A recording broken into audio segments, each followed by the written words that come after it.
Ang sarap sanang damhin at pakinggan na ikakasal ka na sa taong totoo at tunay mong minamahal. Ngunit paano kung sa isang araw na iyon ay hindi pala dumating ang lalaking dapat sana'y magiging kapiyak ng iyong buhay? Ano kaya ang gagawin mong paraan para makamove on sa masakit na kasalukuyan? Kaya tara mga kaibigan, samahan niyo ko muli sa panibagong kwento na tiyak na kapupulutan natin ng aral. Kasalukuyang nalalakad patungo sa altar itong si Jenny. Suot ang pinaghandang gown ng fiancé pa mismo nito ang pumili ng kulay. Pero habang naglalakad ito ay hindi niya nakita ang kanyang meant to be sa harapan na dapat sana ay nauna pa ito sa kanya. Dad, nasaan ba si Frank? Bakit wala pa siya sa harapan? Jenny, ewan ko. Hindi ko rin alam. Dad, paano to? Sinabi ko naman sa'yo, hindi ba? Huwag kang masyadong maniwala sa kanilang sinasabi. Lalo na sa prank na yan. Sa mga oras na iyon ay sobrang matindi ang kahiyan na naranasan nitong si Jenny sa kamay ng magiging asawa nito. Kaya naman lumipas ng ilang minuto ay hindi niya na natiis ang lahat. Kaya muli na itong pumasok sa sakyan kasama ng pamilya at umalis na rin ito. Bakit, Frank? Pinaasa mo lang pala ako eh. Hindi kita mapapatawad sa ginagawa mo ito sa akin. Jenny, pakiusap, huwag ka na gumanti sa kanya. Hayaan mo na siya. Darating na ang panahon na babalik din sa kanya ang masamang ginawa sa iyo. Ayaw pa nun, isa kang single pala ngayon. Ang mas mabuti mong gawin ngayon, magtrabaho ka na lang ng maayos. Darating din ang panahon na malimutan mo rin siya. Makahanap ka pa ng tunay na lalaking magmamahal sa iyo. Alam mo, Dad, sa naranasan kong ito, marahil hindi na ako muli magmamahal pa. Ayoko na. Ituon ko na lang sarili ko sa trabaho dahil doon pa ako magiging masaya. Samantalang paalis na sana itong si Frank noon para sa kanilang kasal ni Jenny. Sakay ng kanyang sasakyan. Ilang minuto lamang silang nakalayo mula sa kanyang condo unit ay may biglang humarang na sasakyan sa kanilang dinadaanan. Lumabas ng tatlong kalalakihan na nakatakip ang buong mukha at pilit siyang pinapalabas ng sasakyan. Naku Sir Frank, anong gagawin natin dito? Alam mo namang may pamilya pa ako, hindi ba? Huwag kang mag-alala, Brian. Marahil ako lang naman talagang sadyanal dito eh. Lalabas na lang ako at ikaw naman, patakboy mo ng sasakyan ha. Lumabas na itong si Frank habang nakataas ang dalawang mga kamay at ilang saglit pa ay agad na humarurot ang minamanehong sasakyan nitong si Brian. Teka lang. Ano ba kailangan niyo sa akin? Sino ba kayo? Mr. Frank Lewis, huwag kayong magtanong. Sumama na kayo sa amin kung ayaw yung masaktan. Piniringan ng mga ito ang mata nitong si Frank nang sa ganun ay hindi nito malaman kung saan sila pupunta. Narito na tayo, Mr. Frank. Sumunod ka sa amin kung ayaw masaktan. Pagdilat ng mga mata ni Frank ay laking gulat nito kung sino ang nasa kanyang harapan ngayon. Grandpa? Anong ibig sabihin nito? Ikaw ang napadukot sa akin? Ikaw ang naging dahilan para hindi matuloy ang kasal namin ni Jenny? Come on Frank. Mas malaga ba sa'yo ang kasal na yan kaysa sa pangunahan ng negosyo natin ha? Pero Grandpa, nariyan naman si Kuya Jake para magsikaso ng kumpanya natin. Pakiusap Frank, kahit mas nakatanda sa'yo si Jake, pero ang totoo, wala siyang alam pagdating sa negosyo. Puro na lang barkada ang natupag niya. Paano ko siya mapagkatiwalaan? Frank, mula noong pumanaw ang mga magulang niyong dalawa, ako na ang tumulong sa inyong dalawa at sumagip. Pero Grandpa, paano na ang kasal namin ni Jenny? Binigyan ko siya. Ganito Frank, makinig ka. Sa oras na mapatunayan mo sa akin na marunong ka na mamangsayaw sa kumpanya sa loob ng 5 taon mula sa ibang bansa, babalik ka dito at gawin mo na ang lahat ng gusto mo at hindi kita pipigilan. Grandpa, 5 years, nasa ibang bansa ako? Frank, mahalagang negosyo natin dito at kabilang ka na doon. Kaya pakiusap, pumayag ka na Frank. Okay Grandpa, masusunod, sisakapin kong mapangasiwaan ko ang negosyo natin. Umalis na itong si Frank palabas ng bansa at kapag natapos na ang 5 taon na tinagal pa lang sa kanyang lolo Michael ay babalik na siya para muling magpakita kay Jenny at matuloy na rin ang kanilang kasal. Ngunit paano kung sa pagbabalik nito may ibang minamahal na itong si Jenny? Kaya naman kahit na nasa ibang bansa pa itong si Frank ay nagbayad ito ng tauhan para manmanan itong si Jenny sa loob ng 5 taon. kailangang walang ibang lalaki ang magmay-ari sa kanya. Lumipas ng ilang taon ay nagpatuloy pa rin si Frank sa pagtatrabaho sa wine industry. Samantalang natatrabaho naman ito si Jenny bilang isang company representative sa loob man at labas ng bansa. Minsan, may isang lalaki na gustong manligaw kay Jenny at mapilit itong makuha ang dalaga, pero kahit ganun pa man ay wala siyang magagawa dahil desidido na itong si Jenny na hindi na muling magmahal. Pero dahil nga sa isang kumpanya lamang silang pinapasukan, kaya naman lagi itong nangulit sa kanya. Pwede ba, Dex? Lagi kong sinasabi sa'yo na hindi kita gusto. At isa pa, wala akong time sa ganyang mga bagay. Mas gusto ko pang magtrabaho kesa pumasok sa ganyang walang kwentang pag-ibig na iyan eh. Jenny, nasabi mo lang yan dahil nasaktan ka noon. Pero kung bibigyan mo ako ng pagkakataon, sisakapin kong hindi na muli mangyari yun yung dati mong naranasan. Pakiusap, Dex. Kung gusto mo pa akong maging kaibigan, huwag mo nang ipagpatuloy ang kahibangan mo, ha? Hindi ito kaibigan, Jenny. Mahal kita. Kaya nga lagi akong nagpaparamdam sa iyo eh. Pwes, hindi kita kailangan sa buhay ko, Dex. Sa totoo lang, gusto ko mag-isa eh. Ngayon, matuto din akong lumaban sa buhay. Kahit ano pang pagtatakwil mo sa akin, Jenny, hindi pa na ako suko sa laban. Hanggat wala ka pang asawa, gagawin ko ang lahat, mapasa akin ka lang. Matapos na kayo na pag-uusap ay lumabas na ng kumpanya itong si Jenny at sumakay na sa kanyang sasakyan. Ngunit sinundan pa na siya ni Dex, pero hindi niya ito naabutan. Pero maya-maya lamang, may isang lalaki ang lumapit kay Dex at kinausap ito. Pare, nililigawan mo ba si Jenny Flores? Kahit alam mo namang wala kang pag-asa sa kanya. Kung sino ka man, wala kang pakialam kung anong diskarte ko para makuha si Jenny. Oh, talaga? Nagmamatigas ka talaga ha? Nakita mo ba itong hawak ko kapag kinalabit ko ito? Sigurado akong isang putok lang nito, boom. Goodbye ka na. Nako, teka lang. Nagbibiro lang naman ako eh. Kaya nga, mula sa araw na ito, lubayan mo na si Jenny dahil sa oras na makita kitang sunod ang sunod sa kanya, hindi ka na makauwi ng buhay sa bahay nyo.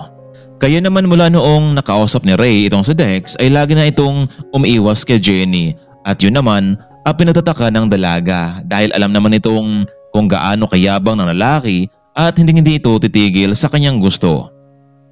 Alright, listen everyone, I have a good news for the team. The international wine business industry decided to visit us in the next month, so I decided someone to be in charge of this big event. Jenny, Kathy, and Jolie, one of you guys will be in charge of this. And don't worry because this is a big event and you receive a big incentives also.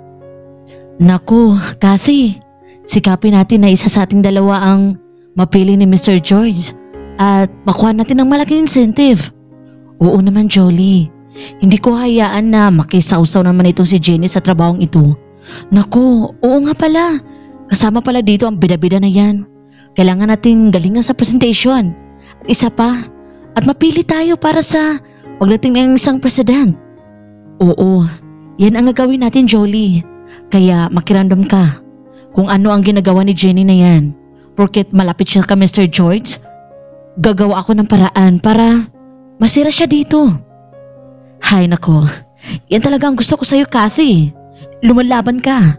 Isa pa, nararapat lang sa babaeng yan na mapaalis dito sa kumpanya. Ikaw ang ituring naming bagong company representative. Samantalang mula naman sa ibang bansa ay tumawag itong si Frank kay Ray. Hello Ray, kumusta si Jenny? Sir, ikaw pala. Ayos naman po. Pero noong nakaraan, meron palaging umaligid nitong si Jenny. Sobrang kulit. Ayaw niya tigilan eh. Ray, ano bang ginagawa mo? Kapag naligawan niya si Jenny at naging sila, yung hawak mong baril na yan ang papatay sa'yo. Naku naman boss, wag naman. Sa katunayan nga po ay wala ka nang dapat pang alalahanin dahil inunahan ko na ang lalaking yun. Kinausap ko na siya. Mabuti naman kung ganoon pala.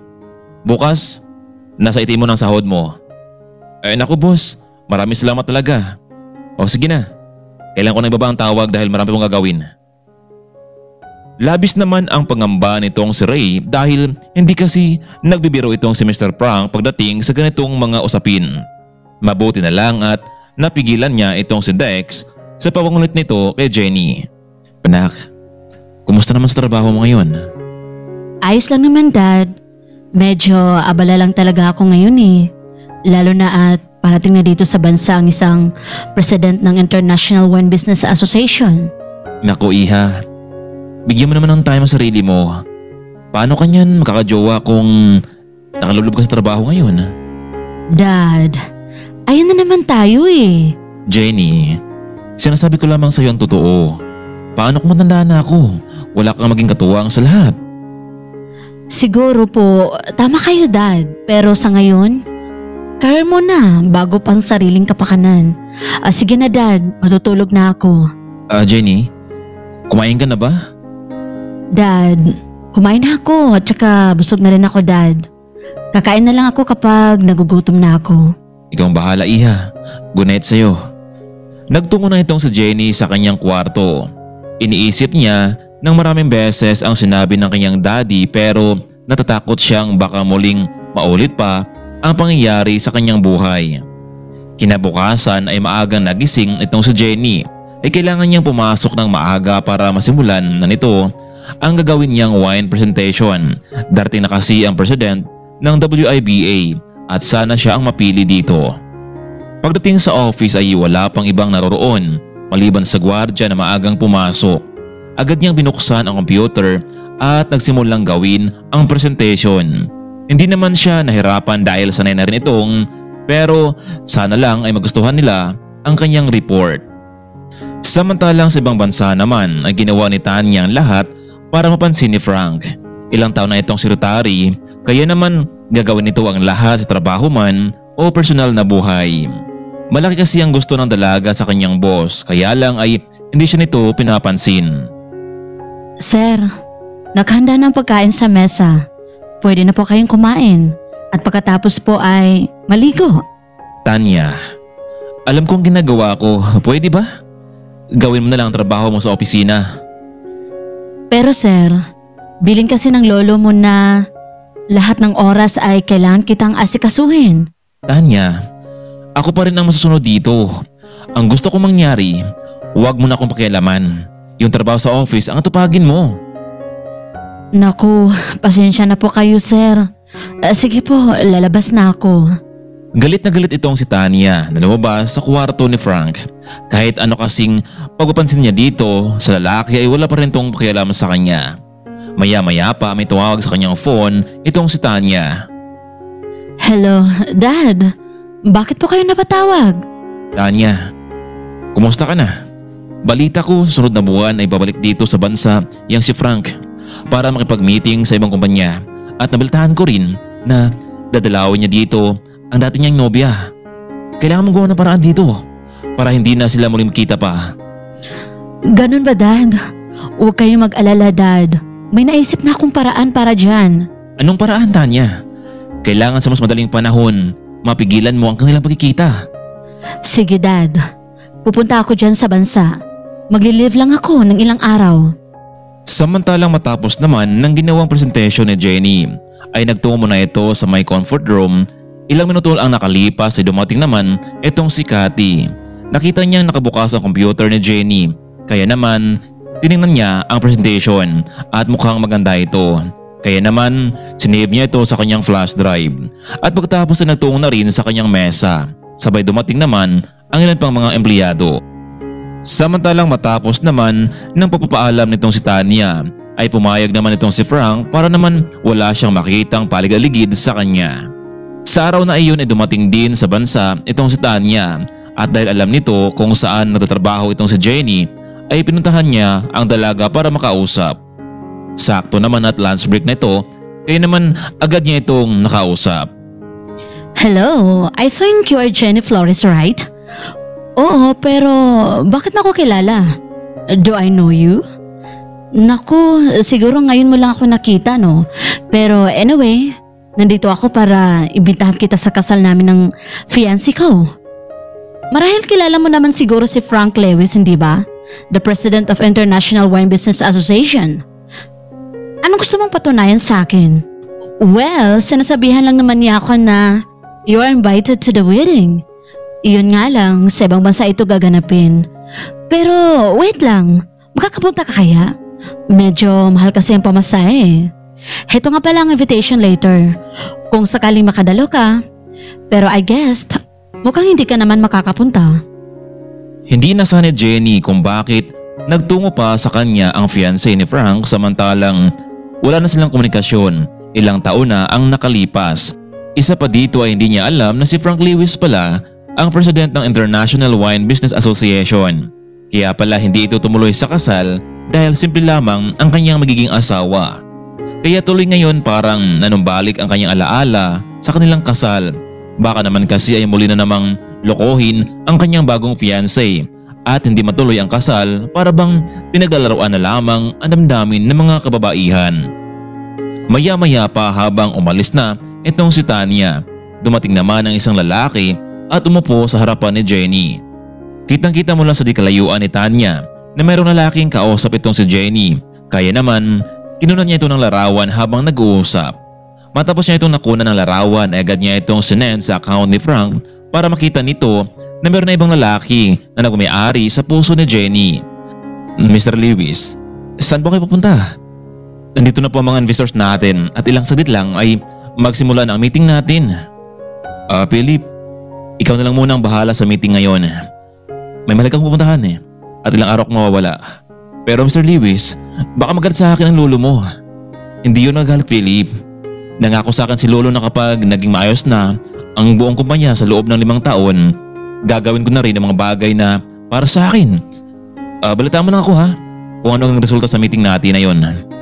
Sige po Sir Lewis, mag-ingat po kayo sa biyahe. Tanig kayong lahat, nagbago na ang desisyon ni Mr. President Lewis.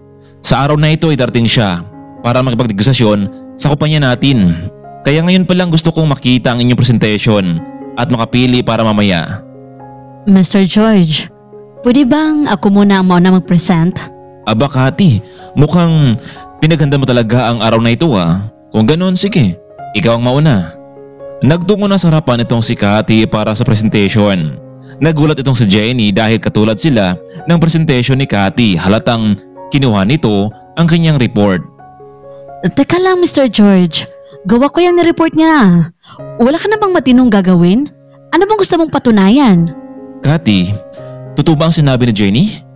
No Mr. George, sariling gawa at idea ko ito. Huwag kayong maniwala sa kanya. Sinisiraan lang niya ako para siya ang mapili. Totoo ba ito Jenny? Bakit naman kasi gagawin ito ni Kati?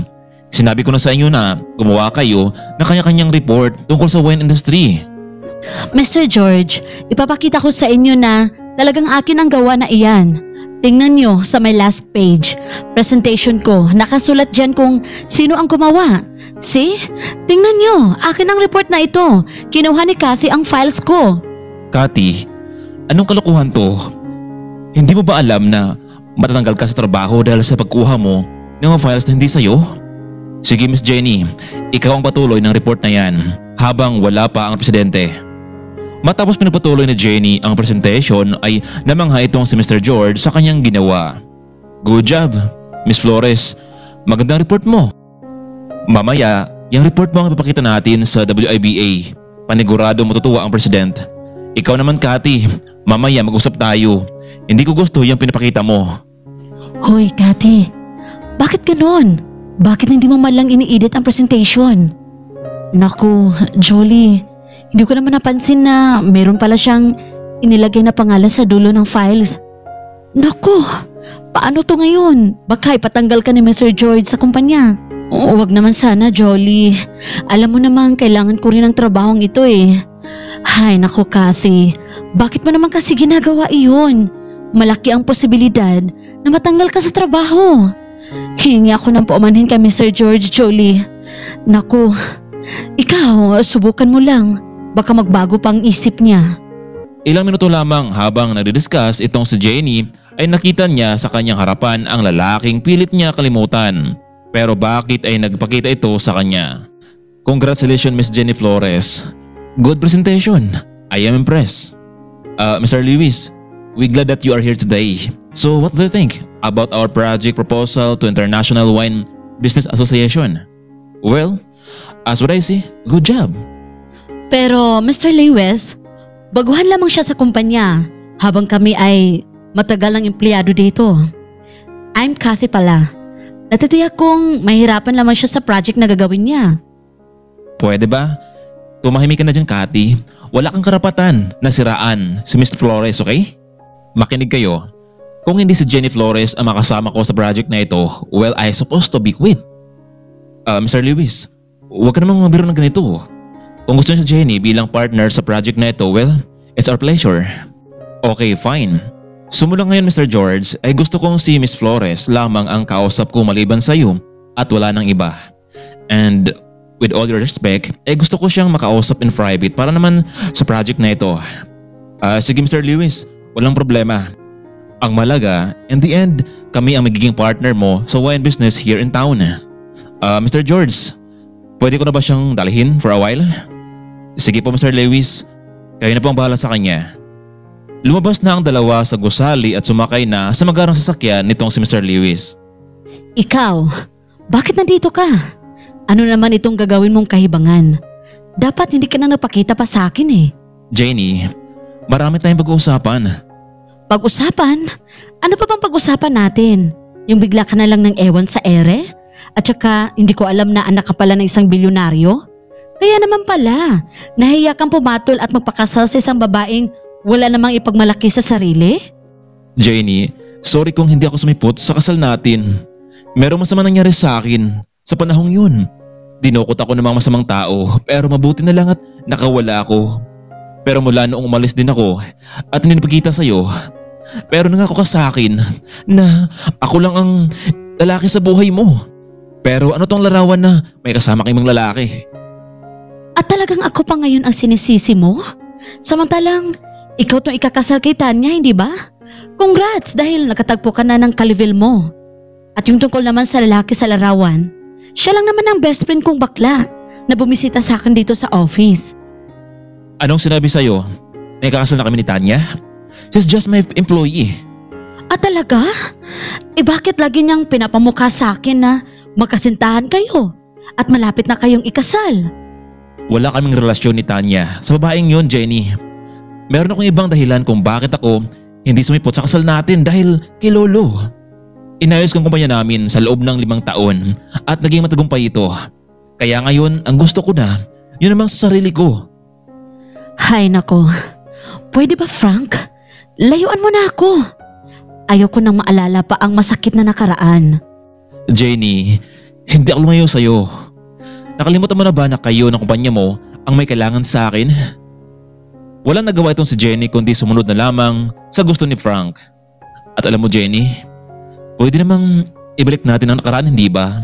Kapag nangyari yun, sisikapin kong hindi na maulit ito. Hindi ba nangako tayo sa isa't isa na walang iwanan? Nakakatawa ka naman Frank. Parang kinain mo lang sinabi mo eh. Pero ikaw naman itong nang iwan sa akin. Alam mo bang ang sakit? Napahiya ako sa lahat ng mga taong dumalo doon. Kaya itong pagsama ko sa'yo, huwag mong bigyan ng ibang kahulugan. Ginagawa ko lang ito para sa trabaho. Sa araw na iyon matapos ng trabaho ay umuwi na itong si Jenny, ngunit hindi pa rin may pinta ang kanyang muka matapos siyang makitang muli itong si Frank Lewis. Oh anak, bakit parang pinagsakluban yata yung mukha mo? May problema ba sa trabaho mo? Ayos na naman ang trabaho ko pero meron kasing nakaraan sa buhay ko na pilit bumalik eh. After how many years at sa isang iglap, muling papakita sa akin ng lalaking nagbigay ng sakit at kirot sa puso ko. Jenny, ano bang gusto mong sabihin? Dad, nandito muli sa bansa si Frank Lewis at nagpag-negosyasyon sa kumpanyang pinapasukan ko. Isa pa, may malaki siyang nilihim sa akin dahil siya pala ang president ng International Wine Business Association. At ngayon, gusto niya makipagbalikan sa akin? Naku iha, ang ibig sabihin nito ay talagang mahal ka ni Frank. Bakit hindi mo siya bigyan ng isa pang pagkakataon? At katulad ng sinabi mo, siya pala ang president ng isang sikat na kumpanya sa buong mundo. No, Dad. Para ano? Muli niya akong saktan? Samantalang tumawag naman itong si Frank sa kanyang empleyadong si Tanya.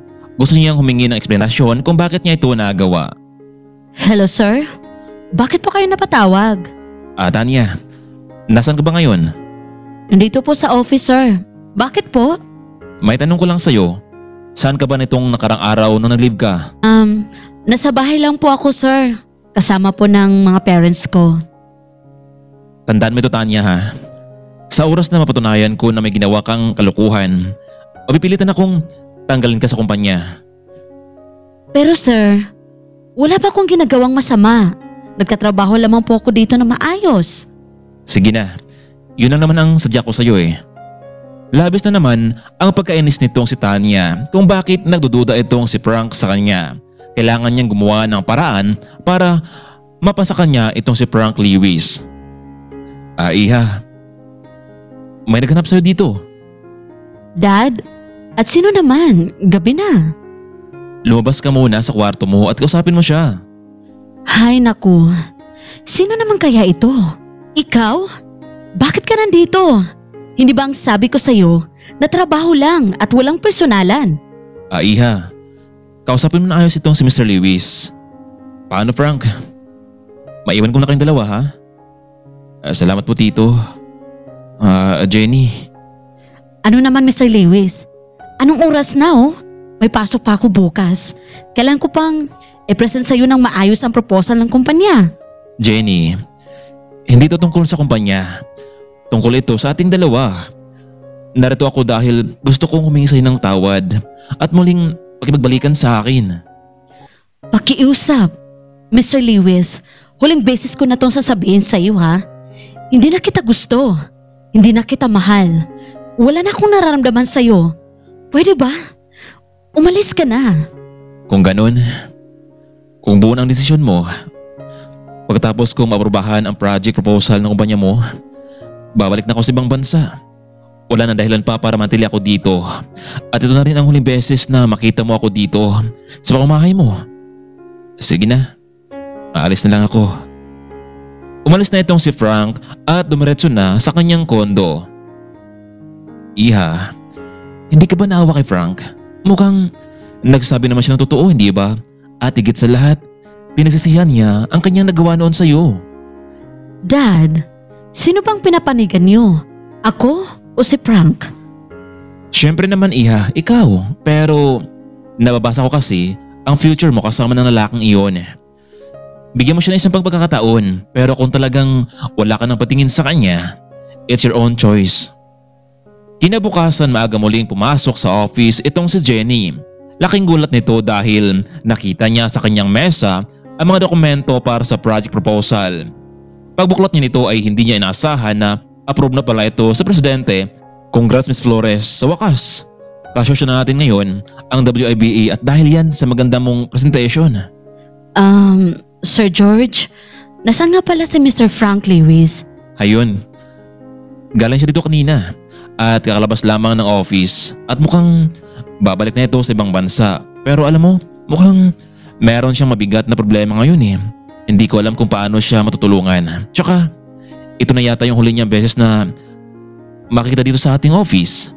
At tsaka, meron na siyang representative sa kumpanya na ito. Nako sir, pwede ko ba siyang puntahan? May kailangan lang ako sabihin sa kanya eh. Sige, puntahan mo. Baka mahabol pa siya. Paglabas na Jenny sa naturang kumpanya, ay nakita pa nitong pag-alis ni Frank sakay ng kanyang sasakyan. Kaya naman ay mabilis niya itong sinundan para makausap. Hello? Grandpa, bakit ka napatawag? Frank, iho, balita ko, nandito ka daw sa bansa. Bakit hindi ka dumalaw sa akin? Huwag mo sabihin na hanggang ngayon ay nagtatampo ka pa sa akin ha? Nako, Grandpa, ako magtatampo sa inyo? Di ngayon pa lang ako pupunta dyan sa inyo bago ako bumalik sa ibang bansa. Iho, kumusta man ang sadya mo dito? Nakumbinsi mo na ba si Jenny Flores? Wala na pag-asa lo. Talagang sumuko na siya sa pagmahalan namin dalawa eh. Pasensya na iho. Kung ikaw yung naisip kong magtrabaho sa kumpanya sa ibang bansa. Lo, kung hindi naman ako. Lo, hindi naman ako nagsisi. na ako yung pinadala mo sa ibang bansa. Kung hindi rin yung plano mo, hindi rin magiging malawak ang ating kumpanya sa loob at labas ng bansa. Habang patuloy na nag-uusap ang maglolo ay hindi naman napansin ni Frank na may mabilis na sasakyan mula sa kanyang likuran at pilit na umiwas, ngunit masyado itong mabilis kaya naman ay bumangga ito sa likuran ng sasakyan ng binata. Ito ang ngayon ang naging dahilan para mawalan ng balanse ang pinagmaneho ni Frank at tuluyan siyang bumangga sa isang malaking poste. Laking gulat naman itong si Jenny sa pangyayaring iyon habang nakasunod na may distansya sa sasakyan ni Frank. Mabuti na lang at hindi siya napasama sa nahagip ng isang malaking sasakyan mula sa likod. Kaya naman agad na tumawag ng ambulansya itong si Jenny para madala sa ospital itong si Frank. Samantalang hindi naman mapalagay itong si Michael kung ano nangyari sa kanyang apo. Habang nagmaneho ito ay bigla na lamang kasing may lumalagapak sa kanyang linya. Isang saglit pa ay dumating na nga ang rescuer at agad dinala si Frank sa ospital, pero nawalan ito ng malay dahil sa malakas na impact ng sasakyan. Kinuha naman ni Jenny ang phone sa loob ng sasakyan ni Frank. Napansin niyang kausap pala nito ang kanyang lolo sa kabilang linya. Kaya naman tinawagan niya rin ito. Hello? Ano nangyari sa'yo, iho? Bakit parang may narinig akong isang malakas na lagapak dyan teka lang, sino to? Nasaan si Frank? Ano nangyari sa kanya? Sir, nabunggo po ng isang sasakyan ang pinagmaneho ng apo nyo. Kasalukuyan na po itong dinala sa Alvarez Hospital. Sumunod na lang po kayo doon. Nako, iha, kung sino ka man, maraming salamat sa pagtawag mo sa akin. Sige, pupunta ako doon. Pagdating ni Don Michael sa ospital ay nakita niyang naroon din pala itong si Jenny habang hinihintay ang ulat ng doktor sa kalagayan ng pasyente. Jenny, mabuti naman at nandito ka. Paano mo nalaman na nandito si Frank sa ospital? Don Michael, ako po yung tumawag sa inyo kanina. Sinundan ko kasi si Frank, pero hindi niya nagawang iwasan ng malaking sasakyan. Sana okay lang si Frank. Jenny, alam mo, matapang ang apo ko. Tinis niyang lahat sa 5 taon sa ibang bansa. Ang sabi niya kanina habang nag-usap kami ay galing siya sa bahay niyo, hindi ba? Oo, Don Michael. Kaya nga gusto ko siyang makausap ng maayos. Pero ito pa ang kanyang sinapit. Maya-maya pa ay lumabas na ang doktor. Kayo ba ang relatives ng pasyente? Oo, Dok. Ako ang kanyang lolo. Kumusta na siya? Sa ngayon, mabuti na kanyang pakiramdam. Mabuti na lang at hindi masyadong napuruhan ng kanyang katawan. Bukas pwede na siyang ilabas sa ospital. Dok, pwede naman siyang makausap? Pwede na, pero kailangan pa rin niya magpahinga, okay? Iho, kumusta ka na? Pinag-alala mo naman ako eh. Hindi pa nga tayo nagkikita tapos ngayon ganito pang inabot mo? Okay lang ako, Lo. Mabuti lang at hindi ako napuruhan sa pangyaring ito. Hindi ko naman kasi namalayan na may parating na sasakyan pala sa likuran ko eh. Siya nga pala, iho. Meron palang gustong makipag-usap sa'yo. Sino, Lo? Wala naman akong ibang kakilala dito eh. Alam naman natin, di ba, na ikaw lang kasama ko dito? Anong wala? Alam mo bang kung hindi dahil sa kanya ay hindi ka agad madala sa ospital? Sino ba, Lo? Hindi, siyempre, si Jenny. Jenny, totoo bang sinabi ni Lolo na ikaw yung tumawag ng ambulansya? Oo, Frank. Ang totoo, sinundan talaga kita kasi gusto kitang makausap. Mabuti na lang at hindi ka napuruhan. Paano na lang ako? Anong ibig mong sabihin, Jenny? Oo, Frank. Ang totoo, hindi pa rin nawala yung pagtingin ko sa'yo eh. Mahal pa rin kita kahit na ilang taon na ang nakalipas. Talaga, Jenny. Natutuwa naman ako dahil mahal mo pa pala ako. Kaya nga, ikaw, magpagaling ka. Babawi ka pa sa akin sa mga panahon na kailangan ko ng karamay. Pero natatakot ako. Paano kung manggulo sa atin yung si Tanya? Jenny, wala kang dapat nakatakot dahil unang-una pa lamang, walang namagitan sa amin dalawa. Empleyado ko siya sa kumpanya namin.